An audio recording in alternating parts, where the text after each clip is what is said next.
Hey guys, it's Wesley here, and in this video I want to talk about why most drip email kind of sucks.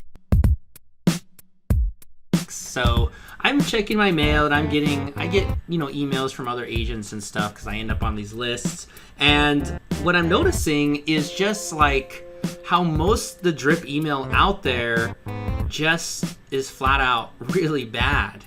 And what I realize is a lot of these emails are written in a way that are very professional, but they're not really how we actually talk to each other. It's not how you would email somebody, like, for real. They kind of have a cold feeling to them. And again, some of them are helpful and that's nice, but for them to always be that way, I think that's where you're really running into the issues, because obviously they're automated. And if they're automated, well, I just feel like I'm on a list, right? So when you, and maybe you do this, you add your past clients or you add your leads onto a list or into one of these drip email systems, which basically drip an email by sending one every month or 2 months or a few weeks or whatever. But I think we kind of forgot, the whole point of all this, especially in this industry, is you're really working with other people and you are also a person. If you're sending out these emails, or you not, but the system's sending these emails, well, the person on the other end, they're not going to feel that love. They're not going to feel like someone actually took the time to email me.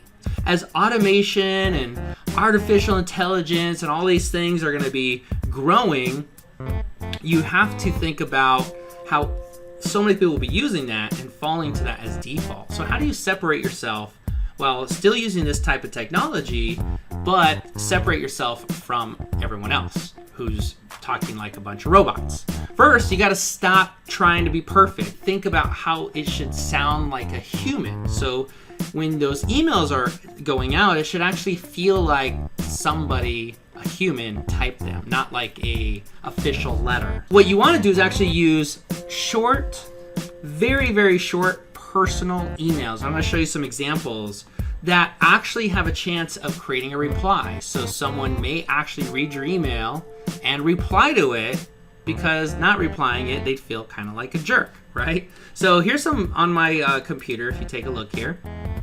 These are some that we have in our system, and I'm just giving you some ideas that you can go off of, right? So I'll start with one. Hey, John, it's Wesley. I wish I'd been able to stay in touch more since the move. How have you and your family been?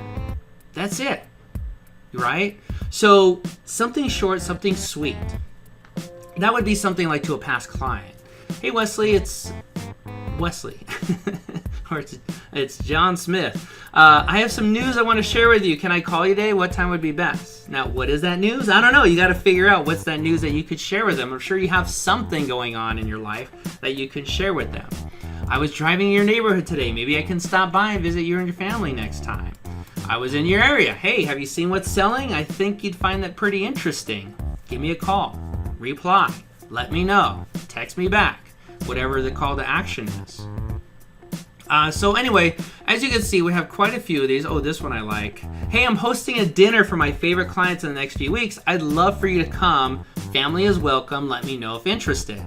Have you thought about just maybe how you can use that? Get a few families. At our local restaurant here, you can actually rent out a room. You could do 5, 6, maybe 8 families in there if you wanted to.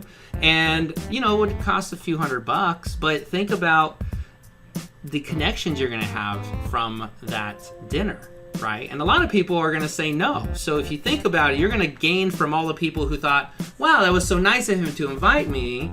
And you're going to create that, kind of like, wow, they care about me connection, even though they don't show up to the dinner. So you got to think of the greater return on that. Anyway, these are just some ideas. They also make great text messages too. So if you're looking for some new things you could do, some things you can work in, and then to your follow-up, you can do the same thing with old leads. Hey, Mr. Jones, are you still in the market to buy a home in your city?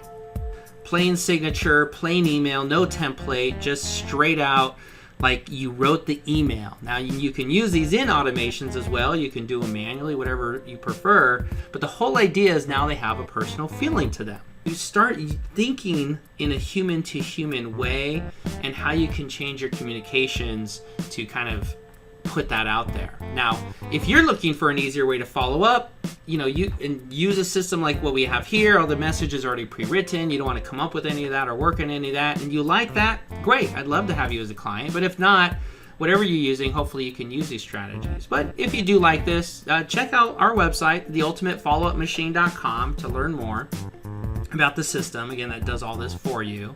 But that's it. So think about how you can start using these personal emails in your follow-up, or maybe even text messages. I'd love you to try it and let me know how it worked. So that is all for now, and I will see you next time. Have a good one.